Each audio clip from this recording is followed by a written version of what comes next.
Hi, everyone. Thank you so much for joining the Course Development Workshop Series. My name is Kate Johnson. I'm the Associate Director of Faculty Development. You are joining our fifth session, which is on formative assessments. This is a jam-packed session. Get your pens and papers out, pull up your digital Word document, get your Google Doc out. There's going to be so much great information out of this session. I'm so excited for you all to join us. For those of you who need it, the transcribing has been turned on. So please feel free to turn that on if that is helpful for you as you are joining our session. We're going to try to go quickly through this because I want to get you to the good stuff. We are going to talk about formative assessments, foundational knowledge, practical examples, and some available tools that you all can utilize both in course designing and in facilitating learning. I apologize, I didn't turn my phone off. This is our agenda. There's a lot to get to, so let's get to it. A quick recap, we have covered so far, and hopefully you see a thread of continuous learning in the direction that we are hoping. Natalie is here. Okay, hold on one second. I'm gonna just bring our dear, some more people keep joining and she moves down the list. Okay, promote to panelist. All right, one more time. So we have gone through getting started with CLOs, creating good CLOs, defining backwards design and how we utilize that in developing our curriculum and instruction. We talked about the summative, how we scaffold the summative, and today we are going to discuss formative assessments. So what is formative assessment? As I looked around for formative assessments, there's a lot of different definitions of it. But essentially what it is we are looking to figure out how students are mastering, how much they are gaining in learning of the concepts and the learning objectives that we have set out for that week or for that course. It can take the many, many forms. Assessment kind of makes it sound like it has to be this like waypoint assignment that has to happen. What you'll find out from these very knowledgeable individuals that there's a lot of opportunities for you to use formative assessment, not only in your course design, but also in instruction as you're facilitating the course. Why do we assess? Well, we assess because, as we have discussed in previous course development workshops, we want to monitor the progress of our students toward achieving their course learning outcomes. So if you hear us say learning outcomes all the time, Nikki was actually afraid of how much we're saying learning objectives and outcomes, and we can't emphasize it enough. That is where we start, and because that's where we want to end. And then why we use the formative assessment. It helps both sides of the people who are utilizing it.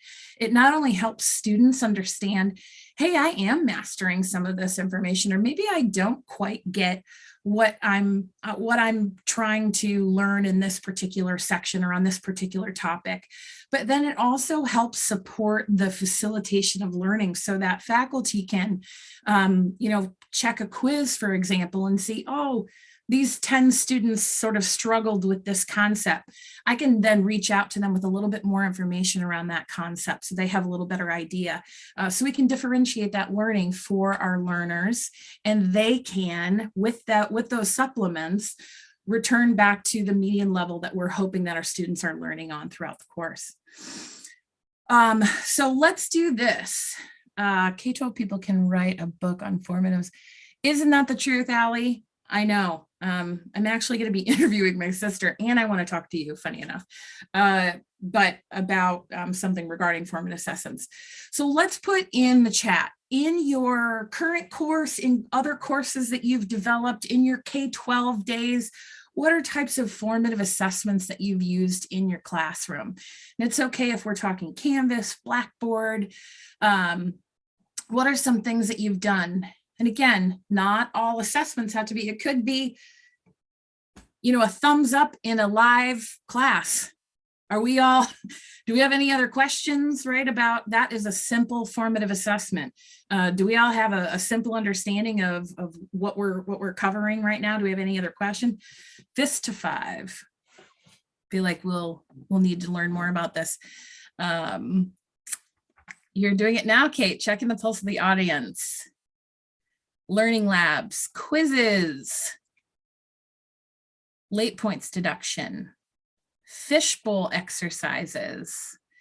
Absolutely. I think there's so many ways that we short quizzes on readings, weekly homework through Alex, portfolios. Yeah, portfolios, right? We have the opportunity, not everybody processes information in the same way. So reflections can also be formative assessment. So keep on offering your additional information into the chat, but let's get going. We're going to hand it over to Tricia and Nikki. Hi everyone, I'm Nikki Perry, Manager of Curriculum and Assessment, and I wanted to talk about how to use assessments to scaffold learning. So learning theory can be immensely practical, and it provides coherence and big picture understanding, especially when we're trying to change our teaching practices. So learning theory also helps us decide what to do when we can't rely on past experiences. In particular, it provides a basis for fitting together separate research-based strategies into a pedagogical approach that really works. So take formative assessment and instructional scaffolding, for example. When you consider the terms in light of sociocultural learning theory and Vygotsky's zone of proximal development, they're essentially the same thing. Occurring in the midst of instruction, formative assessment is a dynamic process in which we can help learners move from what they already know to what they're able to do next using their zone of proximal development. So if you recall from last session, from those of you who joined us, the zone of proximal development model explains how development occurs. So in the zone, there's space between the actual development level as determined by independent problem solving and the level of potential development as determined through problem solving under adult guidance or in collaboration with more capable peers. So learning in the zone of proximal development is a joint activity in which faculty simultaneously keep an eye on the goal of fully proficient performance and on what the learner with assistance is currently able to do. So scaffolding and formative assessments are strategies that teachers use to move forward in the zone of proximal development. Informative assessments use insight about the learner's current understanding to alter the course of instruction and support the development of greater competence. So from a sociocultural perspective, formative assessments like scaffolding is really a collaboration process between the teacher and the learner.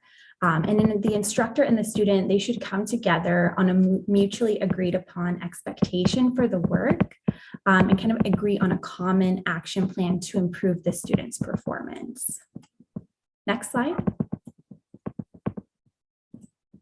So when D. Roy Slater wrote his seminal paper on formative assessments in 1989, he was trying to show why students so often fail to improve, even when teachers provide accurate feedback. And he argued that it was insufficient to simply point out the right and wrong answers for the students. So for formative assessment to be formative, a student must view quality in a way that is roughly similar to that of the teacher. They should be able to compare the current level of performance with the standard. So for example, comparing their assessments, how they're performing on specific assignments versus how they believe they're performing in things like surveys, and have the ability to take action to close the gap. Next slide. Is something happening? Well, There's a slight tappy tap tap tap tap sound, Nikki, but you're doing well. Continue. Oh, I don't know what that is. I was like, for once, there's no plane overhead. There's no. My cat is actually downstairs sleeping. So It's your ghost. All is well. I guess it is my ghost. Okay, well, this will be my final slide, and then I will stop talking. So the following strategies illustrate the strong connection between formative assessment and research on learning. So of those 4 strategies that we have below, Trisha's going to get more into depth on her part, but we must keep in mind, however, that educators will not achieve the benefits of formative assessments for learning simply by implementing a string of promising techniques or by using them mechanically. Research-inspired strategies are not likely to be effective until they are part of a larger cultural shift in which teachers and students jointly take up learning as a worthy endeavor.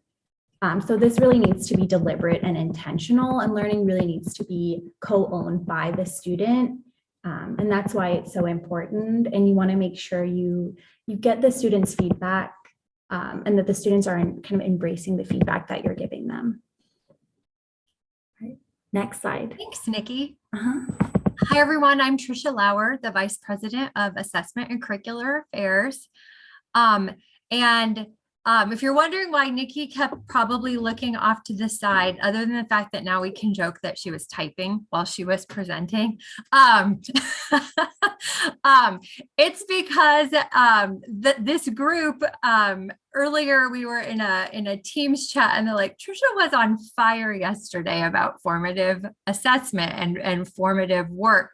And it's because I feel so very strongly that whatever is done as part of formatively assessing our learners, that the learners are equally, if not more, involved in the process. And we'll talk a little bit in these next couple of slides about strategies that you can implement as part of course design or as part of resources to support faculty who are teaching courses, or a step further, thinking of ways how you might incorporate these items into classes you teach, whether you're incorporating them into announcements, responses to discussions as part of the feedback loop, or even through email. So I'd love for you all to think about how some of these could be embedded into your teaching and learning practice as part of our culture of care, which I know Jamie's going to talk about a little bit more. So the first thing I'd like to talk about is eliciting prior knowledge and thinking about assessing prior knowledge. It allows you as the faculty to focus and adapt your teaching plan. For students, it's important because it helps them construct connections between old learning and new learning. And determining what students already know allows you to do a couple of things. One, target gaps in misconceptions in learning, become aware of diversity in the backgrounds of your students, and create a bridge between the previous knowledge and new material.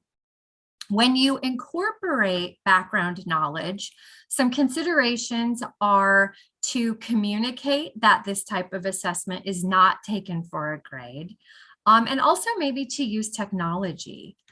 Some things that you can do to plan for background knowledge assessment is by asking yourself the following questions.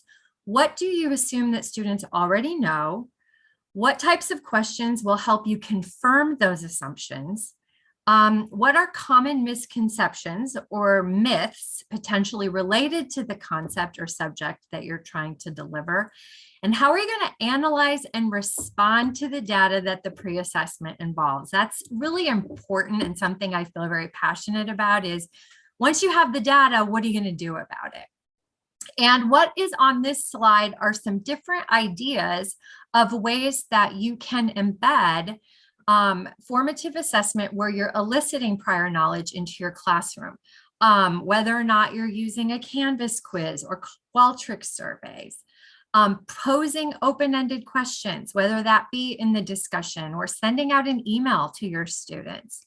Doing a virtual gallery walk as part of a discussion forum is an exciting and innovative way to engage your learners in a variety of different types of learning where they might be grouped, if you will, but then also have the opportunity to share what they know or what they might be wondering about. That's also a great way for students to learn from one another. Next slide, please. I'd also like to talk a little bit about providing effective feedback. And I think we often think about that in terms of the teaching process rather than the curricular or the course development process.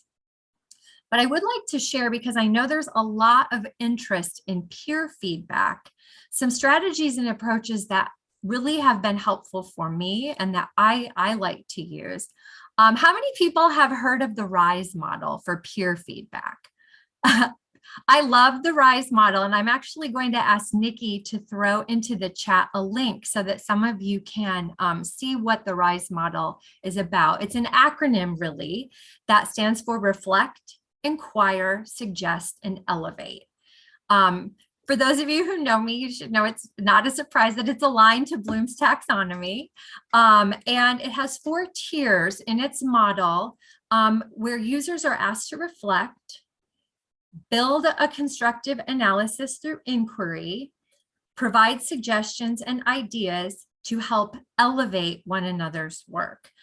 Interestingly, the RISE model is used in a variety of capacities and in a variety of different contexts. For example, the US Treasury uses it for peer feedback. It's also used at the University of Maryland, University of Wisconsin, University of Colorado, the University of Florida, and the University of Arizona. Also, some others, the ABC model. I don't know if any of you are familiar with this. It stands for action. And the action is either the peer or the faculty reviews work compared to success criteria, determines strengths, areas of opportunity. I think we're all very familiar with that. Because this is a conversation that you would have with the student, whether it be through email. So where you'd say the actions I've identified in step A need to happen because, and then the could we is developing the action plan. Circling errors are another way to give different feedback, where you circle the error or highlight it if you're in waypoint, and not tell the student why you've circled or highlighted the feedback, but ask them to tell you why you might have done so. Comment only marking. You don't give a grade to the students. And I have a quote I would love to share with all of you here later, where you give comments, but not a grade. Focused grading, I know we're all very familiar with, where you're focused on a specific skill. Content versus grammar is an example that I can think of. Next slide.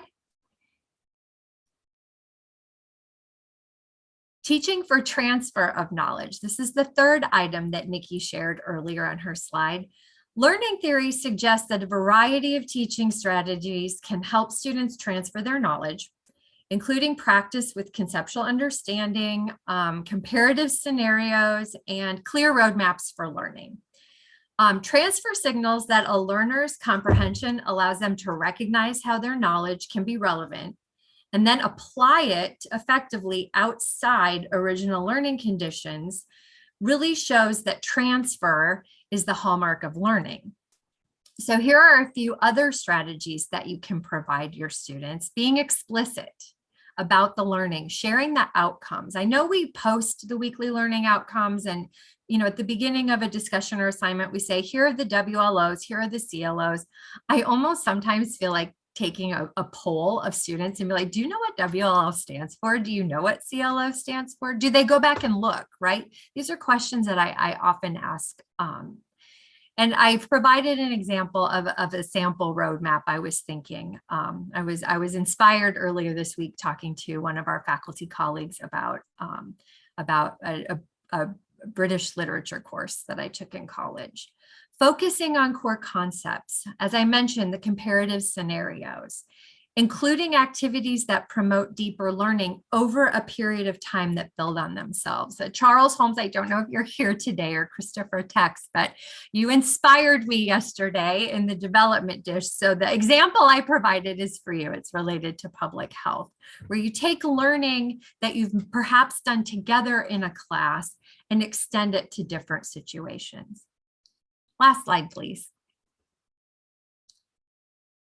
And finally, I would like to talk about self-assessment, because I think this really speaks to what Nikki and Kate both were sharing earlier, is getting students to recognize where they have strengths and areas of opportunity.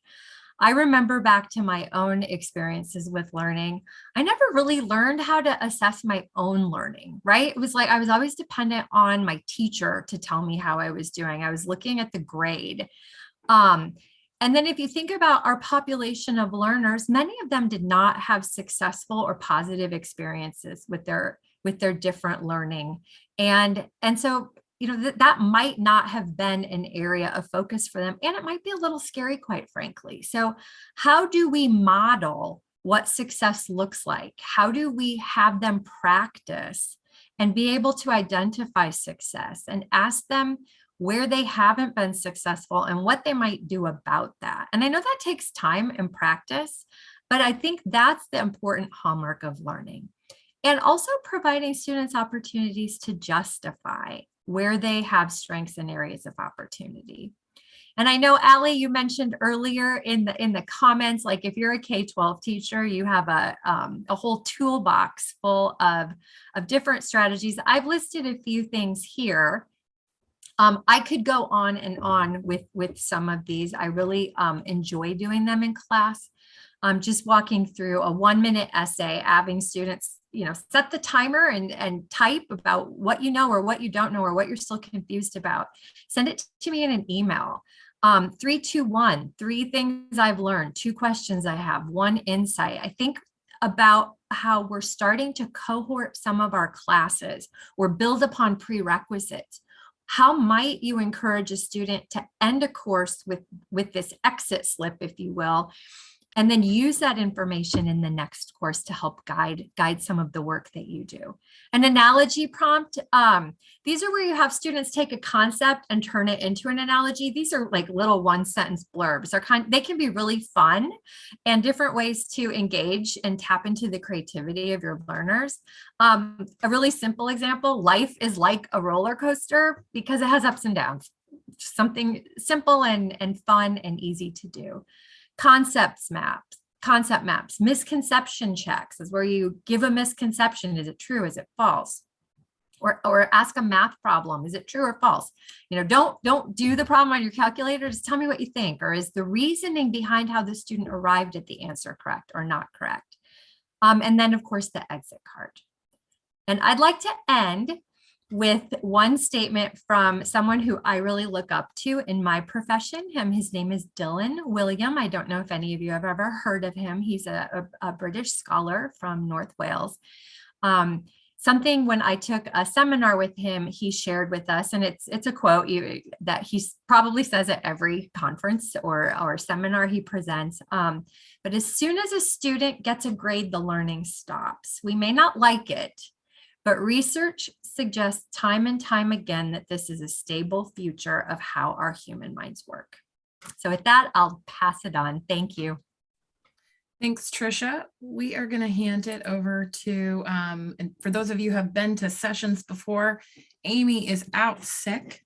Diana, who is also on my team, a faculty coach and an instructional technologist, is going to cover a little bit about how we can apply formative assessment strategies for our faculty. I do want us to also just clarify, and when we're thinking about formative assessment, we also need to start maybe having a little bit different perspective about what it is that we want faculty to be doing in our classrooms.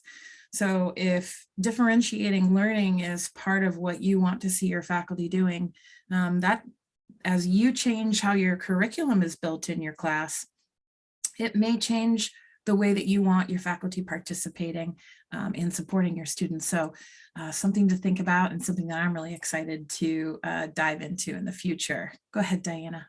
Thanks, Kate. So Amy did an awesome job of creating this little worksheet. It's an example from a criminal justice course where it's some pre-work that someone who's facilitating the course can do to use formative assessment to scaffold learning throughout the course. So she suggested that you create this little worksheet, you align it to your weekly learning outcomes. So you put that at the top, and then you break it down. On one side, you put the readings, you put the assignments, the discussions, and on the other side, you gather up all your content to clarify those weekly learning outcomes. So whether it's the text, it's additional resources, so that now, if you go to the next slide. So now when you're in your course and you have all those resources in your discussion board interactions, you can drop in the resources and do a check-in to see if the student understands. You can you incorporate it into your feedback for the discussions or the assignments.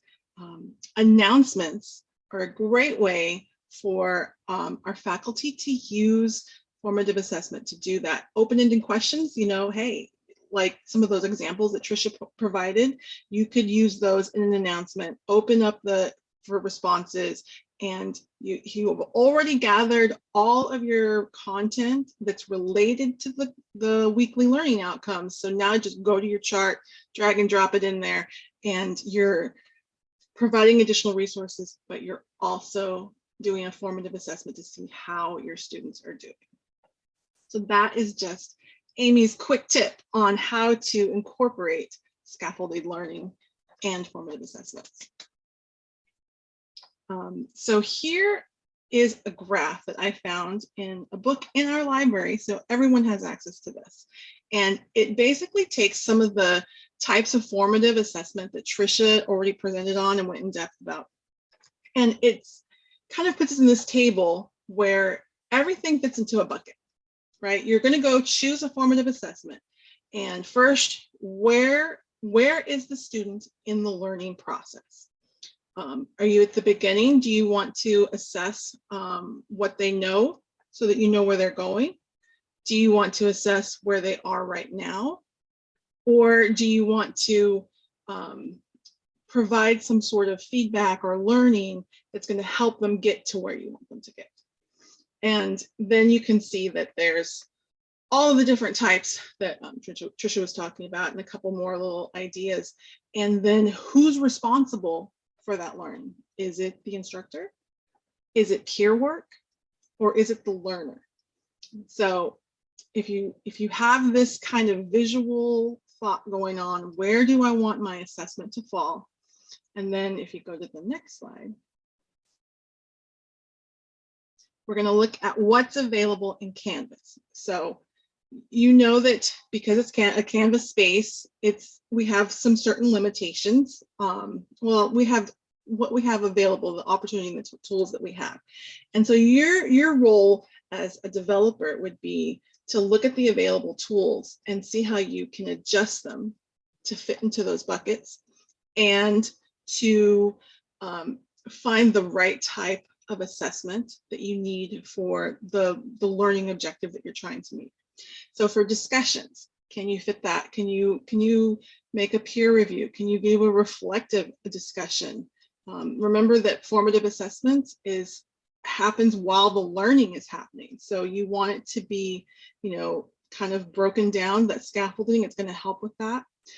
Quizzes, you can, do a low stake quiz that's going to check understanding. That doesn't just inform the instructor, but it also informs the student, lets the student know where they are, so that if they have questions, they can show you from their quiz, okay, I don't understand this. Of course, you can also use assignments and journals, but I did want to highlight that you can pull in some third-party resources if you want to vary your learning activities.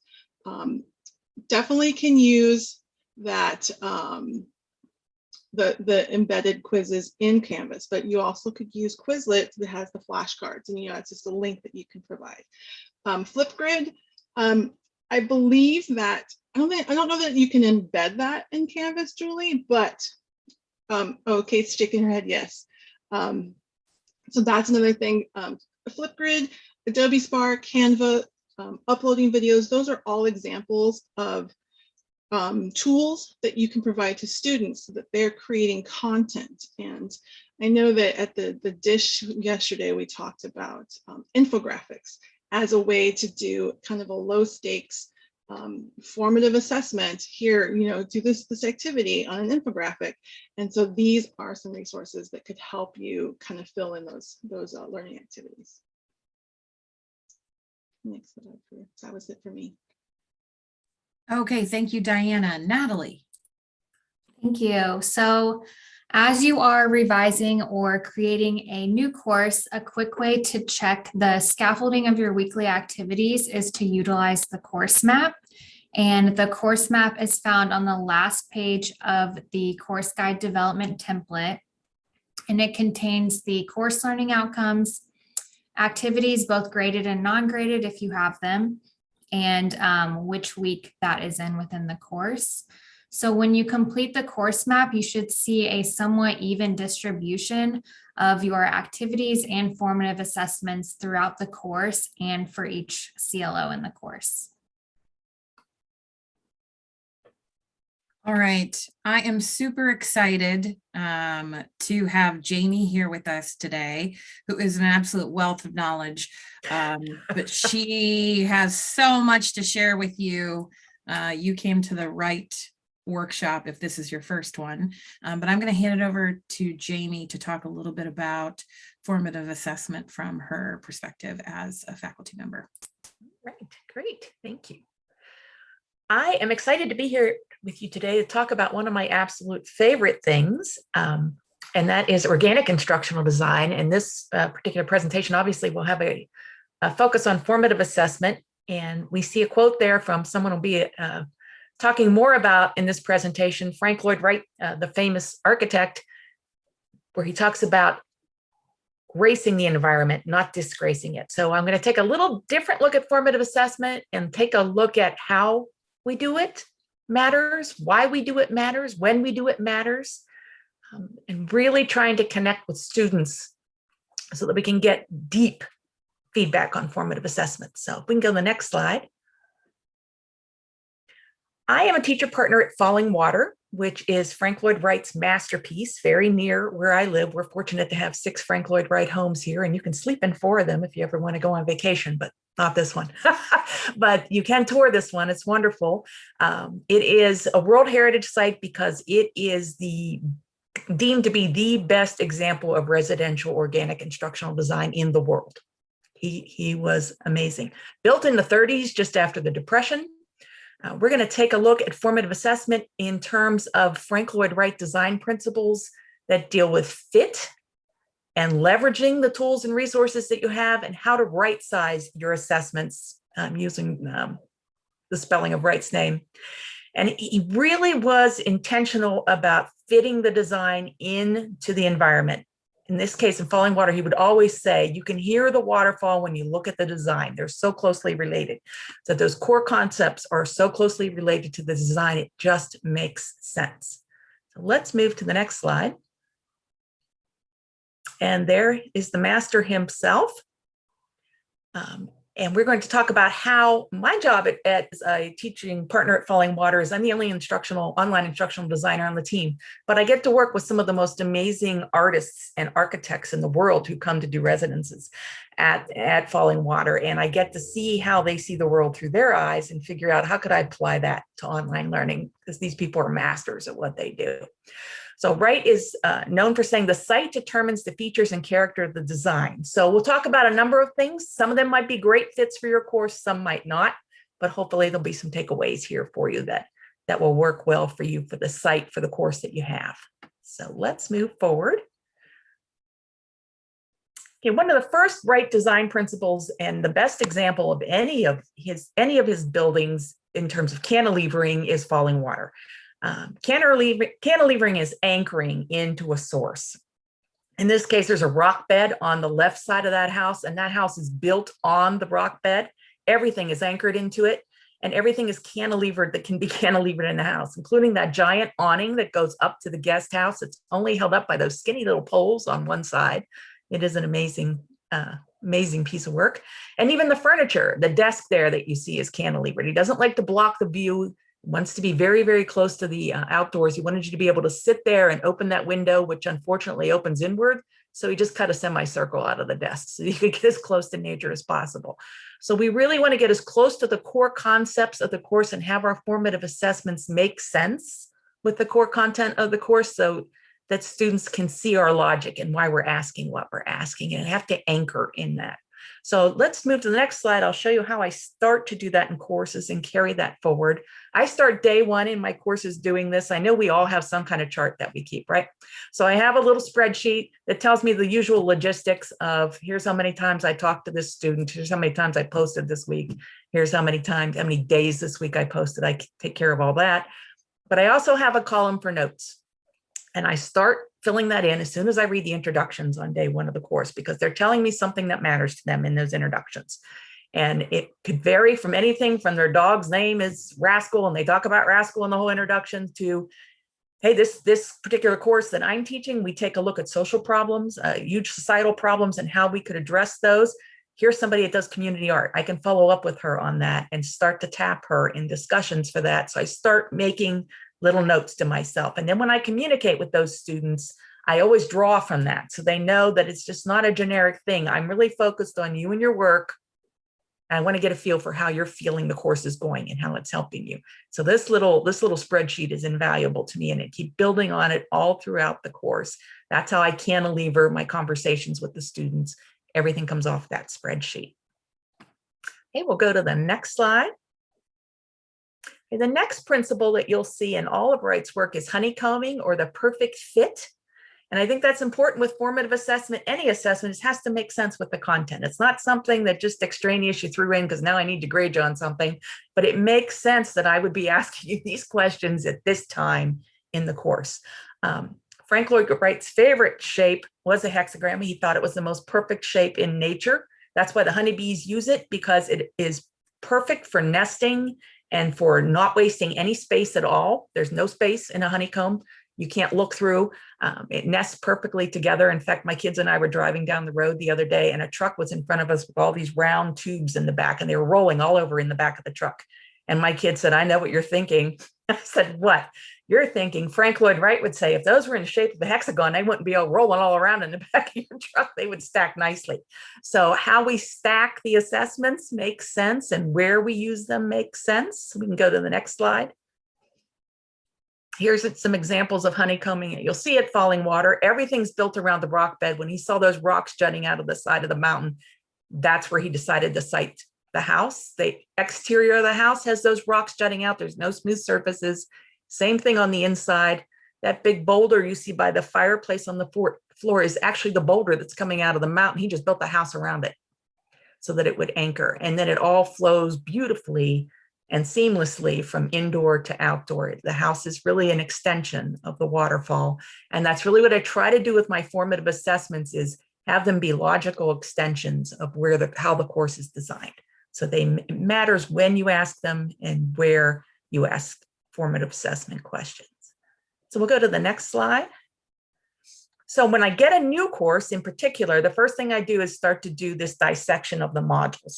And I take a look to see how they're balanced and figure out where's a logical place I could start to do formative assessments and talk to students about how. I like to know, in addition to the content they're getting in the course, how are they feeling about the course? Are you feeling good about being here? Do you want to be in this space? You can do something with this after you leave the course, or are you just checking something off on the transcript? Because I want you to do something. I want this content to change how you view the world. So I start to look at my different modules and I figure out where it would make sense to make assessments. This first week is heavy. We've got the introduction, so I'm already getting some good baseline data there. I make sure my introduction questions give me baseline data on the core concepts of the course. So if this course is about societal change, I ask them in the introduction, what experience do you have with this? Give me some idea where you sit with this. A lot going on here. I might not do as much formative assessment this week. I'll move on to the next module and see if it makes more sense to start tucking one in there.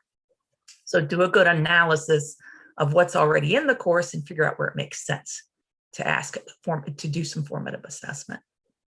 Okay, we'll go next slide.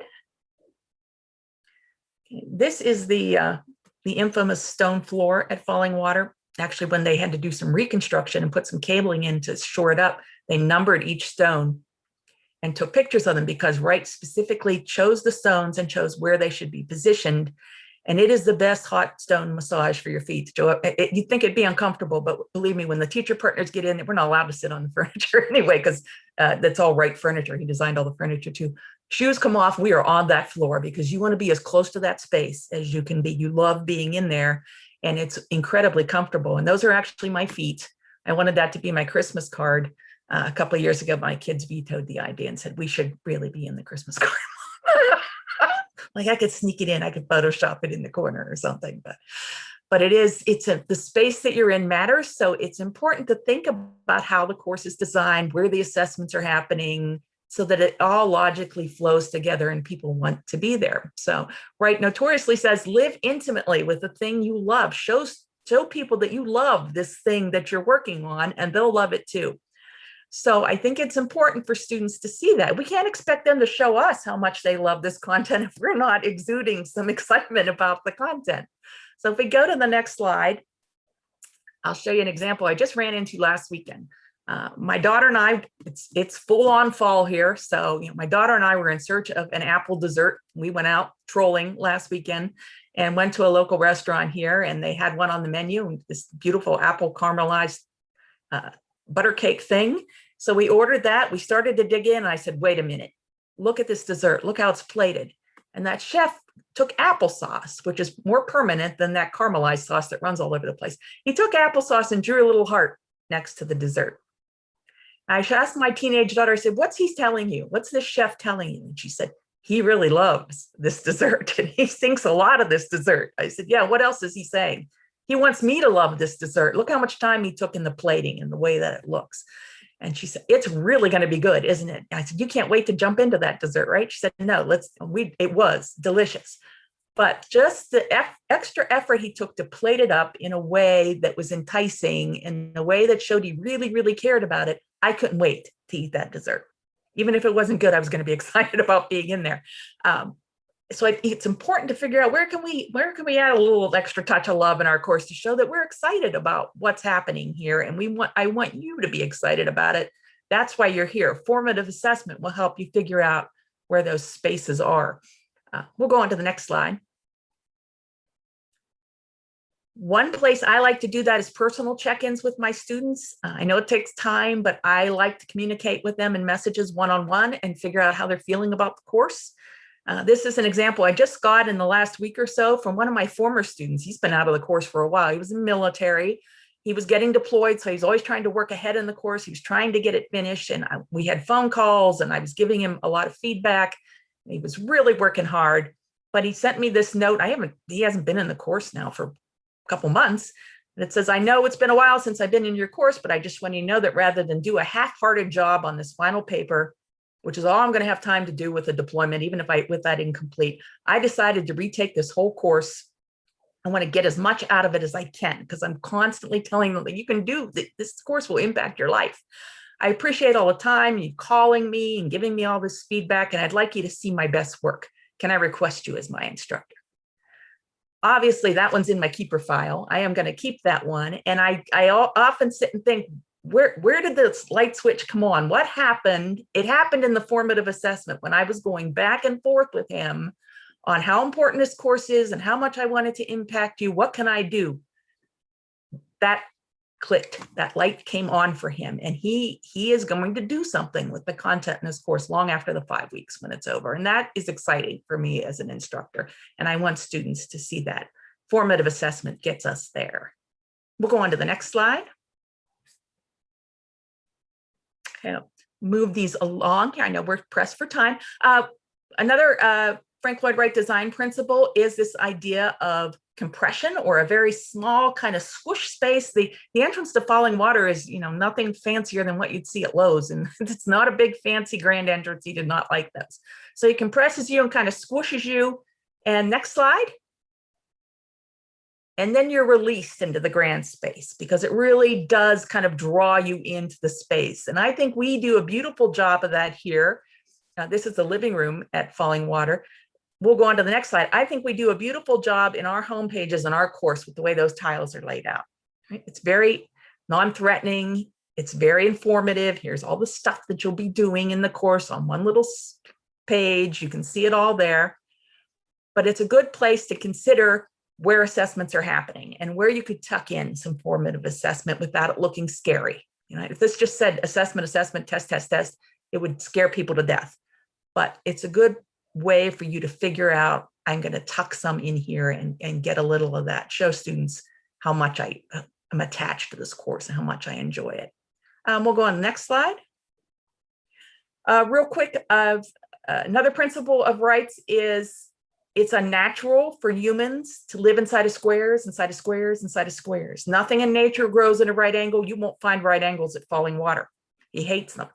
But we live in square towns, in square blocks, on square plots, in square houses, and square rooms. And even the little gardens are square, this visual. And he felt that was extremely unnatural because you go walking out in nature, you're not going to see a whole lot of right angles. It just doesn't grow that way. So it's just a reminder, make the assessments fit to the environment that they're in so that they're seamless. Next slide. Another major principle of Wright's is this idea of exploding the box because he could not stand all those right angles. If there are any right angles, they're seamless, just like these windows. The glass is mitered together, so there's no big piece of wood holding the wood, blocking the view to the outside. The inside and outside just meld together. Same thing on the living room wall. The glass window panes just recess right into the wall. Let light in where it never came before. You can do that with formative assessment. You can start to see things about your course you never noticed before if you take the time.